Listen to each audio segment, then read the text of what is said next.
Pluto has mountains, and very new mountains. These are mountains of water ice, not rock, but they're still very new. They're something like 100 million years old, which seems like a very old time, but actually that's very, very new. And nobody expected to see new mountain formation on such a distant world. We see that there are glaciers on the surface of Pluto, and those glaciers are moving, which suggests there is some fluid flow that's happening on the surface of the planet, which is extremely exciting, particularly from the perspective of, is Pluto a habitable world? Maybe not for life forms like us, but for life forms that we can only imagine. We also see that Pluto is different colored on different surfaces, and that tells us that the gases and the materials that are condensing out of the atmosphere aren't condensing out uniformly. And so that's telling us something interesting about just the settling of the atmosphere out of the atmosphere onto the surface. We also see that the atmosphere is full with a lot more hazes than we expected. These hazes are a kind of organic material that's created through the interaction of the sunlight and the gases in the atmosphere. That organic material is being produced at a much higher rate than we had expected to be. And that, again, is interesting because it tells us something about the basic chemistry of the atmospheres of these distant worlds. We also have found that the material that covers the southern part of the planet is very rich in this material we call tholin, which is kind of an organic tar. This is the kind of stuff that we think that perhaps might originally have formed some seed basis for life here on Earth if that material had come here to Earth from comets. So if we see a lot more of this on Pluto, perhaps it means it's a very common substance that's created out in the outer solar system.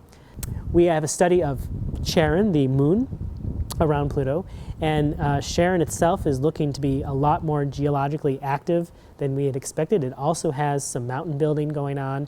It has these sort of tectonic cracks that suggest that there's a lot more activity in this very small world than we would have expected ahead of time.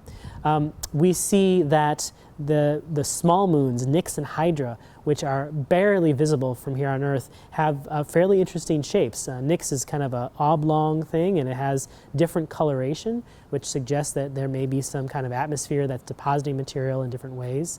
And Hydra is a very lumpy object with big craters, and so it may have had a very dramatic and maybe even violent history in its formation. When the New Horizons mission passed behind it, not only did we see the haze of Pluto, but we also saw that the atmosphere itself is a lot thinner than we expected. That atmosphere is currently condensing out because Pluto is moving away from the sun. So it means that perhaps either that condensation is happening faster than we expected, or it may be that the solar wind is pushing more of the material off than we had originally predicted.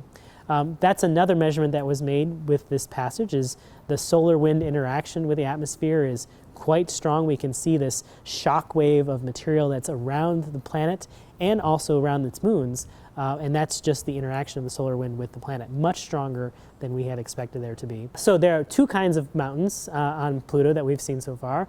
There are mountains that are relatively high. They're about 3,500 meters. That's not too different from the Rocky Mountains that we have here in the United States.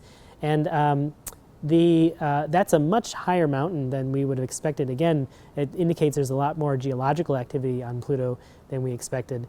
And again, they must have formed early on. And if you imagine a Rocky Mountain on something that's the size of Pluto is a really big mountain. It's a tremendous mountain compared to the size of the planet.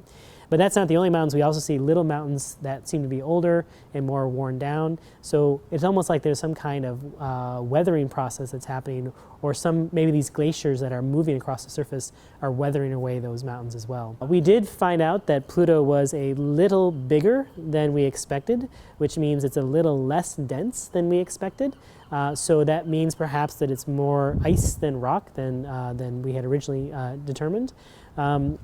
And we're getting our first estimates of the same compositions for Charon and also for these little moons, and those numbers are still to be calculated. Probably the most interesting thing about Pluto is it's a much more colorful and contrasted planet than we had expected. Many of us believe that Pluto would just be an ice ball with maybe a few rocks here and there. It's dramatically different from one hemisphere to the other. You have smooth surfaces, you have rough surfaces.